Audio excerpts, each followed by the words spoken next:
talk about your time allocation. I think one of the things you spend an awful lot of time thinking about, I know, is artificial intelligence. It's something that you and I have as a shared interest, and it's something that our audience is interested in as well. The question here is a lot of experts in AI don't share the same level of concern that you do about the dangers of AI. Fools. What Famous last words. What specifically do you believe that they don't?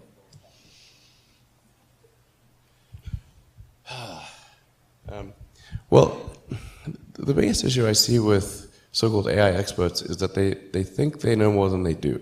And they think they're smarter than they actually are. In general, we are all much smarter than we think we are, but much less smart, dumber than we think we are, by a lot. So this tends to plague smart people. They just can't. They define themselves by their intelligence, and they don't like the idea that a machine could be way smarter than them. So they discount the idea, which is fundamentally flawed. That's the wishful thinking situation. I'm really quite close to. I'm very close to the cutting edge in AI, and it scares the hell out of me. It's capable of vastly more than almost anyone knows. And the rate of improvement is exponential. You can see this in things like AlphaGo, which went from, in the span of maybe 6 to 9 months, it went from being unable to beat even a reasonably good Go player, to then beating the European world champion, who was ranked 600, then beating Lee Sedol 4-5, who had been world champion for many years, then beating the current world champion, then beating everyone while playing simultaneously. Then there was AlphaZero, which crushed AlphaGo 100-0. And AlphaZero just learned by playing itself, and it can play basically any game that you put the rules in for. Whatever rules you give it, it literally read the rules, play the game, and be superhuman. For any game. Nobody expected that rate of improvement. If you ask those same experts who think AI is not progressing at the rate that I'm saying, I think you will find that their predictions for things like Go and other AI advancements have their batting average is quite weak. It's not good. We'll see this also with self-driving. I think probably by end of next year, self-driving will encompass essentially all modes of driving and be at least 100 to 200% safer than a person by the end of next year. We're talking like maybe 18 months from now. NHTSA did a study on Tesla's Autopilot version 1, which is relatively primitive, and found that it was a 45% reduction in highway accidents. And that's despite Autopilot 1 being just version 1. Version 2, I think, will be at least 2 or 3 times better. That's the current version that's running right now. So the rate of improvement is really dramatic.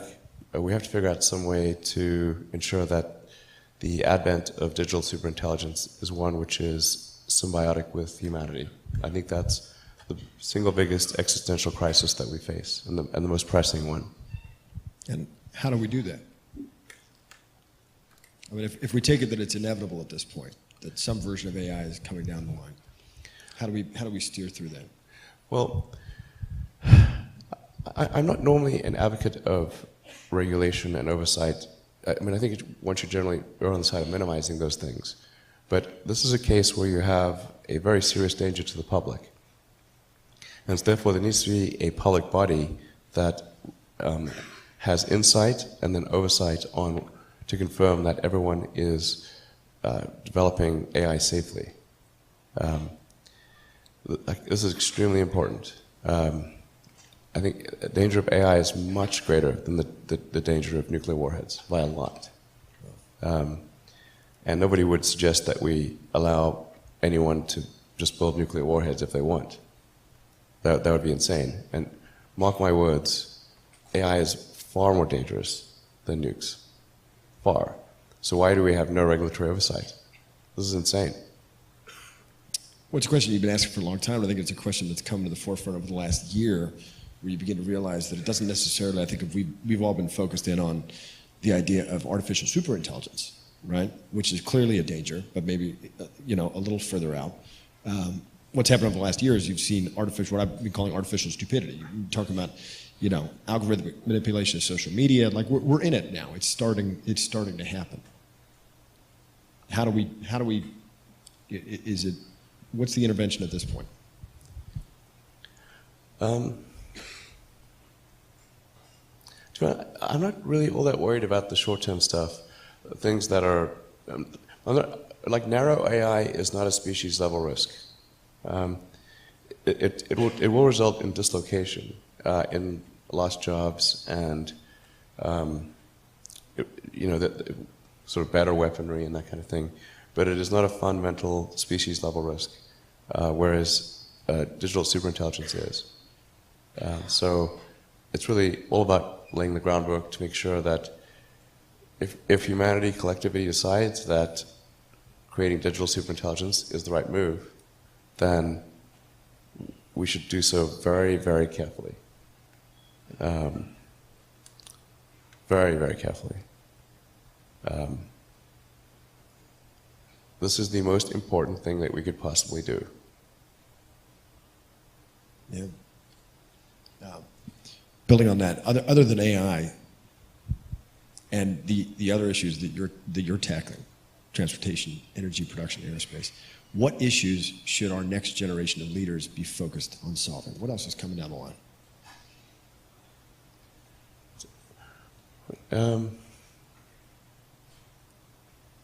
Well, I mean, there are other things that are on a longer time scale.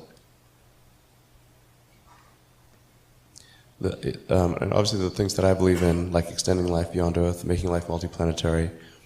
I'm a big believer in sort of Asimov's Foundation series, or the principle that you really want to, I recommend reading the Foundation series, but it's like if you know that there's likely to be, we don't know, but there's likely to be another Dark Ages, which it seems, my guess is there probably will be at some point. I'm not predicting that we're about to enter Dark Ages, but that there's some probability that we will, particularly if there's a Third World War. Then we want to make sure that there's enough of a seed of human civilization somewhere else to bring civilization back, and perhaps shorten the length of the Dark Ages. I think that's why it's important to get a self-sustaining base, ideally on Mars, because Mars is far enough away from Earth that a war on Earth, the Mars base might survive. It's more likely to survive than a moon base. But I think a moon base and a Mars base that could perhaps help regenerate life back here on Earth would be really important, and to get that done before a possible World War III.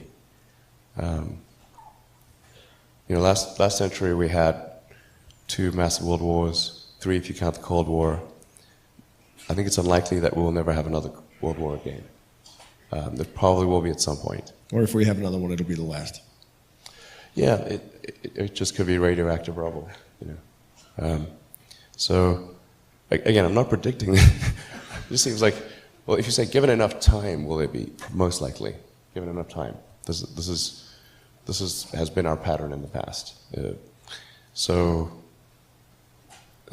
really believe in the zeroth law of Asimov's zeroth law. You're going to take the set of actions most likely to support humanity into the future.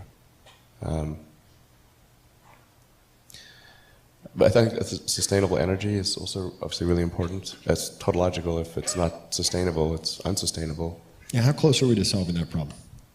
Well, I think that the core technologies are there with wind, solar, with batteries. The fundamental problem is that there's an unpriced externality in the cost of CO2. The market economics works very well if things are priced correctly, but when things are not priced correctly, and something that has a real cost has zero cost, then that's where you get distortions in the market that inhibit the progress of of other technologies. So essentially anything that produces carbon, it puts carbon into the atmosphere, which includes rockets, by the way. So I'm not excluding rockets from this. There has to be a price, and that you can start off with a low price, but then that price, and then depending upon whether that price has any effect on the parts per million of CO2 in the atmosphere, you can adjust that price up or down. But in the absence of a price, we sort of pretend that digging trillions of tons of fossil fuels from deep under the earth and putting it into the atmosphere, we're pretending that has no probability of a bad outcome. And the entire scientific community is saying, obviously, it's going to have a bad outcome. Obviously, you're changing the chemical constituency of the atmosphere. So, so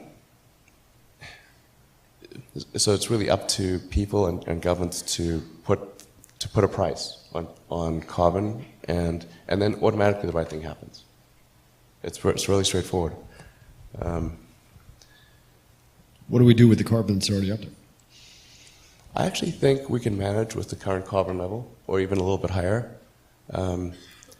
It's and this is going to sound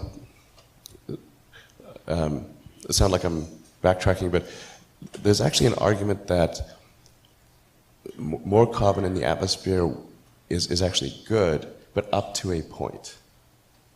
So we might actually arguably have been a little carbon starved. If you go back 200 years ago and say, okay, a few hundred years ago, we had like 280, 290 parts per million of carbon. We're probably a little carbon starved. Now we're about 400, just past 400 mark. I think somewhere in the 400s, probably okay. We don't have to worry about sequestering carbon or anything like that. But now, if this momentum keeps going, and we start going up to 600, 800, 1,000, 1,500, that's where things get really squirrely. The sheer momentum of the world's energy infrastructure is leading us in that direction. So it's just very important that the public and the governments push to ensure that the correct price of carbon is paid. So that will be the thing that matters. Yeah. Our audience is very interested in knowing how many hours of sleep you got last night. I don't know, about 5 or 6, I think. 5? I don't know. I feel like we know part of the answer to this because you were trapped in Westworld for a while. But how? I mean, on a regular day for you, are you sleeping? You're not sleeping a lot, right? Oh, geez, do I look that bad? No. You look great. Oh, but thanks. we just imagine with the amount of responsibilities, with the amount of, with what you've got going on, do these problems still keep you up at night, or do you think we're on our way to solving them? Well, right now the only things that are really stressing me out in a big way are AI, obviously. That's like always there. And I'm working really hard on Tesla Model 3 production. We're making good progress, but it's hugely hard work. But those are the two most stressful things in my life right now. Yeah. Our audience really wants to know, what do you hope the world will look like for children born today when they're your age?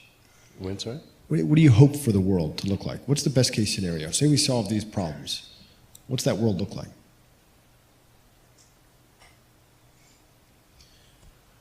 Let's see. So I think a good picture would look like, we really substantially transferred to sustainable generation and consumption of electricity, so that the CO2 risk and the ocean rising risk is mitigated, and we're not looking at having Florida and sort of large portions of the world underwater. That'd be great. to not to have addressed that risk. That'd be enormous. For us to have a base on the moon, base on Mars, be out there exploring the solar system, start building industry on essentially having human civilization go out there, and have it be such that anyone can go to the moon or Mars or out to the solar system if they want, to making it really affordable. I do think it's important that there's competition, that there are multiple companies doing this, not just SpaceX. And that AI risk is that I guess there's sort of a benign AI, and that we're able to achieve a symbiosis with that AI. Ideally, the AI, there's somebody who, I can't remember his name, but had a good suggestion for what the optimization of the AI should be. What's its utility function? You have to be careful about this, because if you say maximize happiness, and the AI concludes that happiness is a function of dopamine and serotonin, so it captures all humans and jacks your brain with large amounts of dopamine and serotonin. Like, okay, it's not what we meant. It sounds pretty good, though. Oh, you'll love it. Well, I like the definition of, like, the AI should try to maximize the freedom of action of humanity. Maximize the freedom of action. Maximize freedom, essentially. I like that definition. But we do want a close coupling between collective human intelligence and digital intelligence. And Neuralink is trying to help in that regard by creating an interface between, a high bandwidth interface between AI and human brain. We're already a cyborg in the sense that your phone and your computer are kind of an extension of you. Just low bandwidth input output. Exactly, it's just low bandwidth, particularly output. I mean, 2 thumbs basically. So how do we solve that problem? The bandwidth thing? The bandwidth issue.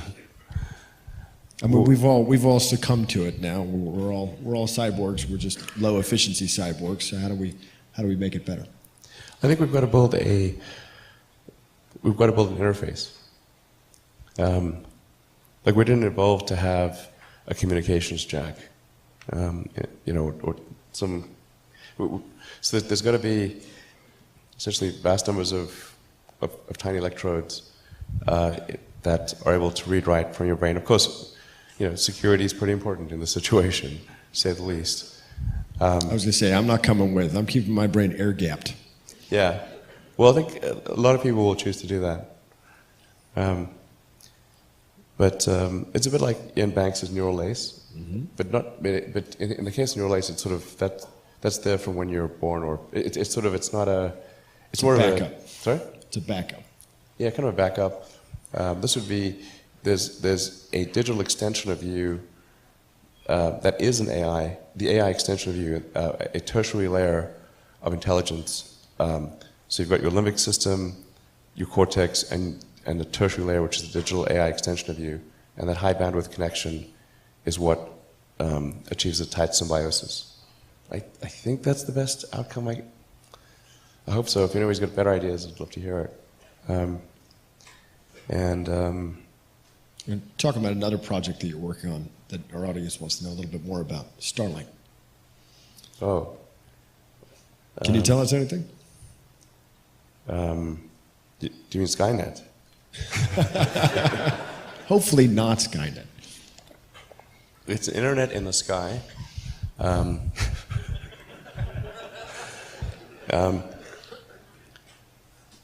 Well, we don't talk that much about Starlink, but essentially it's intended to provide low latency, high bandwidth internet connectivity throughout the world. There actually will not be enough cognitive processing power on board the satellite system to in any way be a Skynet thing. Like, it's digital AI requires a lot of superintelligence, requires a lot of big servers on the ground. It's too power intensive. But this is intended to provide people with who don't have any internet connectivity with internet connectivity, and it's very good for sparse and sparsely populated and moderately sparsely populated areas, and for giving people in cities a choice of low-cost choice of internet access. But I do think it's going to be important. The Starlink system will be important in providing the funding necessary for SpaceX to develop interplanetary spacecraft. and at the same time, yeah, helping people who have either no or super expensive connectivity and giving people in urban areas more of a competitive choice. Very cool. I have to ask it because it's the number one question. Just going back to Mars, what kind of government do you envision for the first Martian colony? So we're have to be careful and what's your title? Yeah, exactly. Emperor or God Emperor? I don't know. It might be too much. I don't know. If you watch my jokes here, not everyone gets irony. You know, must remember. So I think I think most likely the form of government on Mars would be somewhat of a direct democracy, where you vote on issues, where people vote directly on issues, instead of going through representative government. When the United States was formed, representative government was the only thing that was logistically feasible, because it was no way for people to communicate instantly. A lot of people didn't even have really access to mailboxes, or there wasn't even really the post office was very primitive. A lot of people couldn't write. So you had to have some form of representative democracy, or things just wouldn't work at all. But I think on Mars, most likely it's going to be everyone votes on every issue, and that's how it goes. There are a few things I'd recommend, which is keep laws short. Long laws, it's like that's something suspicious is going on if there's a long law. If the size of the law exceeds the word count of Lord of the Rings, something which it does, amazingly, then it's like something's wrong. So there should be a limit to the size of the law that you should be able to digest it. Like, how come you can read the Constitution and all of the amendments, like you can read those in maybe an hour? And we govern so much of our civilization by that, and yet modern law is this obtuse, super boring tome that's indecipherable to almost anyone. So I think direct democracy, laws that are comprehensible. I think having some kind of hysteresis on, like, it should be easier to remove a law than create one, because things just get to inertia. You have to have something that's going to overcome inertia. So probably, I don't know what the right number would be, maybe it's like 60-40. Maybe it requires 60% to get a law in place, but any number above 40% can remove a law. Otherwise, you just get laws just accumulate over time, and it's sort of like Gulliver, where you just get trapped by all these tiny strings and you can't move. You get hardening of the arteries of civilization with rules and rules and rules and rules. So it should be just easier to get rid of a rule than to put one in. Maybe they should even have like some kind of sunset clause, so that they just automatically expire unless there's enough of an impetus to keep them around. I know there's a fair amount of interest. I'm interested in hearing a little bit more about the very early days with Tesla and how it came together. Your brother Kimball is here. I thought we'd bring him out. Sure. You guys could talk a little bit about it.